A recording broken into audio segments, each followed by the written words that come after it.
Anime fans, One Piece fans, what is good? The answer to that question, of course, is One Piece. One Piece is what's good. And today we're going to be discussing the top 10 strongest females in One Piece.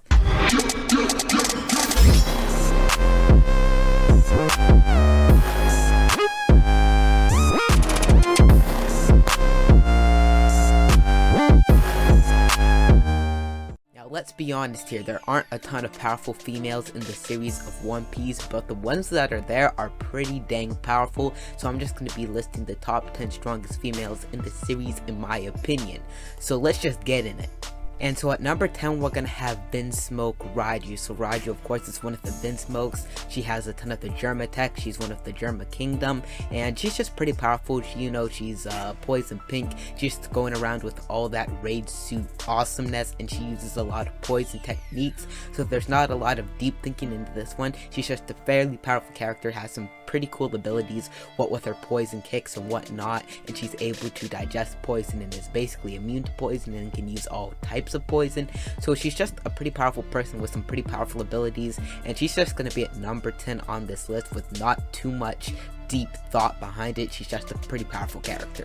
So at number 9, we have Jewelry Bonnie. So I know a lot of you are going to be like, what, Jewelry Bonnie? She's a supernova and we haven't seen her do anything. But just from the hype the supernovas have received, I feel like it's safe to say that every single supernova is probably at least 4th commander level. I personally do not put Raiju on the level of the commanders. I think she's slightly below them, just a little bit below the ranks of the commanders. But I believe Jewelry Bonnie is probably at the bottom rung of the tiers of commanders just because of all the hype she's received, the fact that she was able to sneak into the Reverie, sneak into Mary Joie, and just the fact she's a supernova, has a pretty OP devil fruit. She most likely knows hockey. I wouldn't see why she wouldn't know hockey at this point, especially since she's part of the worst generation. So I'm just gonna put her at number 9 on this list. Even if we don't have a ton of information on her, I feel like it's safe to say that she's going to be a pretty powerful character just considering her status and the hype she has received in the story. So at number 8, we have Momoshage, another character we don't know a ton about. So I know a lot of you will be like, why is Momoshage on this list? And it's because she was considered to be a candidate for the Admiral position, and we don't know a lot about Momoshage, so I can't really put her any higher than this. But just the fact that she was considered to be a possible Admiral is enough to say that she was a very strong person. She's a very strong person, but because Oda's probably not going to flesh her out any more than this, she's just going to be a side character we barely see. I don't think it'd actually put her on the tier of somebody that's a first hint or something like that. So I don't think that she's going to be that high because we don't have enough information on her, and we probably won't ever get more information on her. But just the fact that she was considered to be a possible Admiral is enough to put her at number 8 on this list, but I'm not sure she could be put any higher considering the little information we have on her. So now we can move on to number 7. At number 7, we have the Pirate Empress herself, Boa Hancock. She's got an OP devil fruit, a ton of hype from even Sengoku himself, calling her strong. As I said, a good devil fruit. I put her on the tier of somebody like Doflamingo just because of all the hype she's received, all this low-key hype she's received, some of the feats she's done, a lot of the things that people have said about her, a lot of the impact and reputation she has over the world, like the fact that she got an 80 million belly bounty on her first trip out as a pirate and got an offer to join the Warlords on her first trip as a pirate, her first going out, her first raid landed her a spot in the Warlords and a bounty of 80 million belly. That's crazy and almost unheard of. The only person we've heard of who did something similar to that is Sir Crocodile, but Boa Hancock is a very powerful person, and just because of all these things I've said, the fact that I think she's going to be as strong as Doflamingo is enough for me to put her at number 7 on this list. At number 6, we have a majorly slept on character, which is Charlotte Smoothie. A lot of people seem to have the misconception that if somebody doesn't do something, they're automatically weak. Now, I know Smoothie missed a lot of shots when she was going after the Straw Hats, but that was obviously plot armor. You can't say that the Straw Hats got away due to plot armor and then say Smoothie wasn't weak, quote unquote, due to plot armor. Smoothie is a very strong person. She's the 2nd commander of the Big Mom Pirates. Her bounty is almost 1 billion. That is respect. And just think about it. Her fruit is not weak. People say her fruit is weak, but using her fruit, she can literally throw water Getsuga Tenshos if you watch Bleach. Of course, not as strong as a Getsuga Tensho, but she's basically throwing midi water gets good tenchos. That's respect. Smoothie is a strong character. I can make a video on Smoothie in the future, but I have made a video on her before. I'll actually put the link to that in the description. And yeah, Smoothie is going to be at number 6 because she's the second commander. I think she's the second commander level person because that's her status, and she has shown that she's capable of handling that position just from the little bit of abilities we've seen from her. They're pretty dang overpowered. So let's move on to number 5. At number 5, we got Katarina Devon. Katarina Devon is a very powerful person, so I know some of you might be like, but she's the 6th commander of the Blackbeard Pirates. But if you notice, the Blackbeard Pirates don't really go by strength, they go by trust. Like, Jesus Burgess is the 1st commander, but he was the first person to join Blackbeard's crew, and probably the person Blackbeard trusts the most, which would be why he's the 1st commander. But Katarina Devon is a very powerful person. She went around decapitating the heads of beautiful women and adding them to her collection, which is pretty dang creepy. But not just that, her devil fruit is potentially overpowered. Her devil fruit is basically that of a kitsune. I also made a video about this. The link to that will be in the description. But the possibilities with her devil fruit are virtually endless. Just the fact that she's a level 6er prisoner at Impel Down, which basically means your commander level, that's just enough to put her at this list. And especially because of the fact that the Blackbeard Pirates are going to be one of the strongest crews the world has ever seen, the fact that she's in this crew means that she's going to be a super powerful person and will probably even get stronger later on in the story. So that's going to be why Katarina Devon is at number 5 on this list. So let's keep going.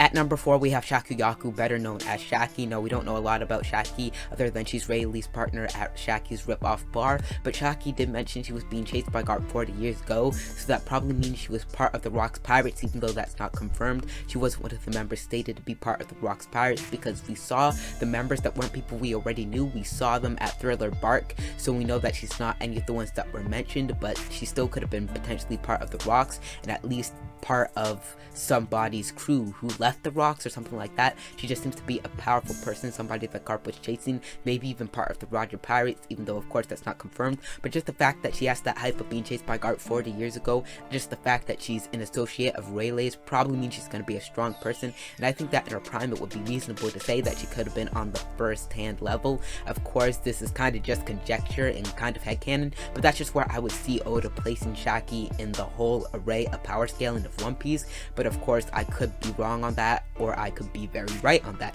So actually tell me below what you think of Shaki and how strong you think she was in her prime. Tell me that in the comments below. At number 3, we have Suru, who I feel a lot of people sleep on. She was an associate of Garp and Sengoku. She rose up the ranks of the Marines with them, which shows you that she's going to be a very strong person. Doflamingo was running from her when he was younger and when she was still old. When Doflamingo was in his prime, even though he still is, but he was also in his prime at the time, and Suru was chasing him, and she's old. He was running from her, so that's how you know she's going to be a very powerful person. Like, she was rising up the ranks with Garp and Sengoku, and the few times we saw her fight, or I think it might have even been one time, she wiped the floor with her enemies with her devil fruit. So she's just going to be a very strong person just because of all the hype she received, like a lot of characters on this list who she rose up with Garp and Sengoku, as I've said multiple times, and she's a very respected person among the Marines and considered one of the OG great Marine officers. So I think that's enough to say that she was probably very powerful. I'd say probably something like first commander level, as I said for Shaki, maybe even a little bit stronger. So I'm gonna put her at number 3 on this list just to give respect to those OG pirate hunters, those OG Marines who were super powerful. And yeah, that's where I'm gonna put Suru on this list, and I feel like people should stop sleeping on her just because we haven't seen her like they do with a lot of the characters in this series. At number 2, we have Shirahoshi, or Poseidon. Now, I know a lot of people will be like, what the heck? Shirahashi's a stupid crybaby. And yes, that's true, but it doesn't change the fact that she has power to destroy the world. She's an ancient weapon, and I know Sea Kings are kind of weak if it's just one of them, but imagine a whole swarm of 2,000 Sea Kings going at somebody. It doesn't matter who you are. You're getting destroyed. If your ship is on the water and 2,000 Sea Kings come for your neck, your ship is going down, and if you're a Devil Fruit eater, you're kind of screwed. Like, you can't really get around that. It doesn't matter if Shirahoshi is a crybaby or if she doesn't want to use her power. The fact is, she has Yonko level power. She has enough power to destroy countries. She has enough power to destroy multiple countries. She can destroy a stinking island any moment she feels like, and that's just ginormous power. She's an ancient weapon. I cannot stress that enough. So I don't think I'm unjustified in saying she's the second strongest female in the series, even if she's a crybaby and doesn't want to use her powers. If she ever decides to stop being a crybaby and actually use her abilities, she's almost unstoppable. So that's why I'm going to put her at number 2 on this list, and let's get on to number 1. If you didn't know who number 1 was going to be, you haven't read One Piece, and this video just came up in your recommendations even though you don't watch the show. And of course that's going to be Big Mom, or Charlotte Linlin. She is an insanely powerful old era and new era pirate who's just a beast and a legend, a living legend. Even if she's a meme to the fans, she's still a living legend in the story. She is just insanely overpowered with her Sorcerer no Mi. She's a Yonko, one of the strongest characters in the whole history of the One Piece universe. Somebody you do not mess with, somebody whose power is just overwhelmingly insane. So powerful that she makes people like Katakuri look like weaklings. Just her power is on the level of that of Kaido, of Shanks, of Blackbeard, and somebody who's powerful enough to give Roger trouble, to give Whitebeard trouble, and take any strong top tier in the world of One Piece to a high diff. She's just an insanely powerful character. I don't even have to explain why she's number 1 on this list. She just is, and everybody should know that. So Big Mom's gonna be number 1 on this list.